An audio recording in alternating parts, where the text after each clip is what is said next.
తగిలింది. కేసీఆర్ దాఖలు చేసిన రిట్ పిటిషన్ హైకోర్టు కొట్టివేసింది. జస్టిస్ ఎల్ నరసింహారెడ్డి జారీ చేసిన నోటీసులు రద్దు చేయాలని కేసీఆర్ పిటిషన్ దాఖలు చేశారు.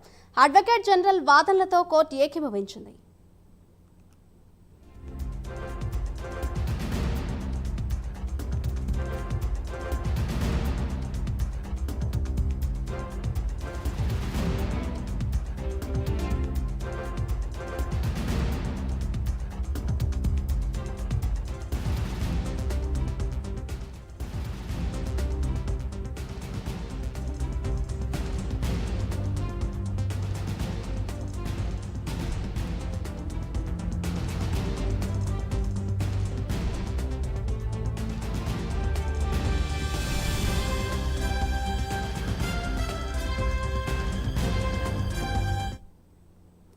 తెలంగాణ హైకోర్టులో కేసీఆర్ కు ఎదురు దెబ్బ తగిలింది. దానికి సంబంధించిన బ్రేకింగ్ న్యూస్ చూస్తున్నాం.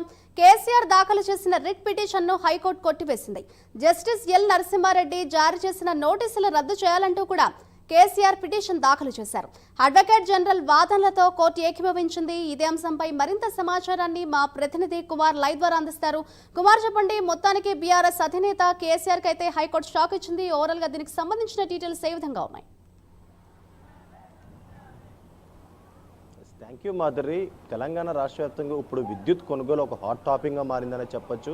ముఖ్యంగా గత బీఆర్ఎస్ హయాంలోని విద్యుత్ కొనుగోలు విషయంలోని, అలాగే ఏదైతే భద్రాద్రి యాదాద్రి థర్మల్ ప్లాంట్ నిర్మాణానికి సంబంధించి కొన్ని అవకతవకలు జరిగాయంటూ కూడా ప్రస్తుత కాంగ్రెస్ ప్రభుత్వం రేవంత్ రెడ్డి సర్కార్ ఏదైతే జస్టిస్ నరసింహారెడ్డి కమిషన్ అయితే ఏర్పాటు చేయడం జరిగింది. ఈ నేపథ్యంలోనే ఏదైతే జస్టిస్ నరసింహారెడ్డి కమిషన్ ఏర్పాటు చేసిన తర్వాత కేసీఆర్కి ఇప్పటికీ 2 సార్లు అయితే నోటీసులు జారీ చేశారు. ముఖ్యంగా తమకు వచ్చిన ఇన్ఫర్మేషన్ ప్రకారం కేసీఆర్ అభిప్రాయం ఏంటో తెలియజేయాలంటూ కూడా ఈ నెల 27వ తారీఖు వరకు కూడా గడువు అయితే ఇవ్వడం జరిగింది. ఈ నేపథ్యంలో ఏదైతే కేసీఆర్ ఇప్పటికీ తెలంగాణ హైకోర్టును అయితే ఆశ్రయించారు. ఏదైతే తెలంగాణ హైకోర్టు ఆశ్రయించి జస్టిస్ నరసింహారెడ్డి కమిషన్ని కొట్టివేయాలంటూ కూడా ఇప్పటికే హైకోర్టును అయితే ఆశ్రయించారు. ముఖ్యంగా ఏదైతే జస్టిస్ నరసింహారెడ్డి కమిషన్ నిష్పక్షపాతంగా వ్యవహరిస్తుందంటూ, అలాగే ఈ కమిషన్ నుంచి జస్టిస్ చైర్మన్ నరసింహారెడ్డి తప్పుకోవాలంటూ కూడా ఇప్పటికే కేసీఆర్ 12 పేజీల లేఖ అయితే రాయడం జరిగింది.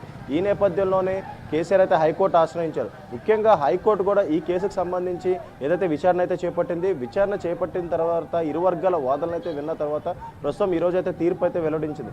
ముఖ్యంగా ఏదైతే అడ్వకేట్ జనరల్ వాదనలకి అయితే ప్రస్తుతం హైకోర్టు అయితే ఏకీభవించింది. ముఖ్యంగా చూసుకున్నట్టయితే ఈ కేసులోని ఇప్పటికీ జస్టిస్ నరసింహారెడ్డి కమిషన్ 15 మందికి పైగా విచారించింది. ఇందులో ట్రాన్స్కో జన్కు సంబంధించిన అధికారులు కూడా ఉన్న నేపథ్యంలోని ఖచ్చితంగా కేసీఆర్ ఏదైతే ఈ కేసును సంబంధించి ఎదుర్కోవాలంటూ కూడా ఏదైతే జనరల్ అయితే చెప్పడం జరిగింది. ఈ నేపథ్యంలోనే హైకోర్టు కూడా ప్రస్తుతం అడ్వకేట్ జనరల్కి అయితే ఏకీభవిస్తూ కూడా కేసీఆర్ వేసిన పిటిషన్ అయితే కొట్టివేసింది. ఖచ్చితంగా ఏదైతే ఈ విద్యుత్ కొనుగోలు అంశంపై కేసీఆర్ సహకరించాలని, అలాగే విచారణకు హాజరవ్వాలంటూ కూడా ఇప్పటికే హైకోర్టు అయితే స్పష్టం చేసింది. ముఖ్యంగా ఏదైతే గవర్నమెంట్ ఫామ్ చేసిన కమిషన్లోనే హైకోర్టు అలాగే కొన్ని కోర్టులు ఇన్వాల్వ్ అవ్వాలంటూ కూడా హైకోర్టు అయితే చెప్పింది. అలాగే మరొక పక్క ఇరువర్గ వాదనలు విన్న తర్వాత ప్రస్తుతం కేసీఆర్ వేసిన పిటిషన్ అయితే కొట్టివేయడం జరిగింది. ముఖ్యంగా చూసుకున్నట్టయితే ఛత్తీస్గఢ్ ఏదైతే విద్యుత్ కొనుగోలు కావచ్చు, భద్రాద్రి యాదాద్రి సంబంధించి థర్మల్ ప్లాంట్ నిర్మాణానికి సంబంధించి గత బీఆర్ఎస్ హయాంలో 10 ఏళ్లుగా అయితే కొన్ని అవినీతి జరిగిందంటూ కూడా రేవంత్ రెడ్డి సర్కార్ అయితే ఆరోపిస్తుంది. ఈ నేపథ్యంలోనే జస్టిస్ నరసింహారెడ్డి కమిషన్ అయితే ఏర్పాటు చేశారు. ముఖ్యంగా జస్టిస్ నరసింహారెడ్డి కమిషన్ ఏర్పాటు చేసిన తర్వాత ఇప్పటికీ 2 సార్లకి కేసీఆర్కి అయితే నోటీసులు ఇచ్చారు. మొదటిసారిగా కేసీఆర్ 12 పేజీల లేఖతో కూడా ఘాటుగానే స్పందించారు. ముఖ్యంగా జస్టిస్ నరసింహారెడ్డి కమిషన్ నిష్పక్షపాతంగా ఏదైతే ఈ కేసు డీల్ చేస్తుందంటూ కూడా ఆయన అయితే ఆ 12 పేజీల లేఖలు అయితే పేర్కొన్నారు. అలాగే మరొక పక్క చైర్మన్ నరసింహారెడ్డి కూడా తనకు తాను ఈ కేసు నుంచి తప్పుకోవాలంటూ కూడా ఆ 12 పేజీల లేఖలు అయితే పేర్కొన్నారు. అలాగే ముఖ్యంగా చూసుకున్నట్టయితే గత 10 ఏళ్లలో కూడా ఈ విద్యుత్ కొనుగోలులో చాలా అవకతవకలు జరిగాయంటూ కూడా గత ప్రభుత్వ మంత్రి జగదీష్ రెడ్డి కావచ్చు, అలాగే మరికొంతమంది నేతలకు కూడా ఇప్పటికే కమిషన్ నోటీసులు జారీ అయితే చేసింది. అలాగే ముఖ్యంగా ఇప్పుడు హైకోర్టు ఇచ్చిన తీర్పు ప్రకారం చూసుకున్నట్టయితే కేసీఆర్ ఖచ్చితంగా ఏదైతే విద్యుత్ కొనుగోలు అలాగే థర్మల్ ప్లాంట్ నిర్మాణాలకు సంబంధించి ఈ అవకతవకలకు సంబంధించి జస్టిస్ నరసింహారెడ్డికి వచ్చిన ఇన్ఫర్మేషన్కి ఖచ్చితంగా బౌద్ధ ఇవ్వాలంటూ కూడా ఇప్పటికే కోర్టు అయితే తీర్పు ఇవ్వడం అయితే జరిగింది. Madhuri, right, thank you Kumar.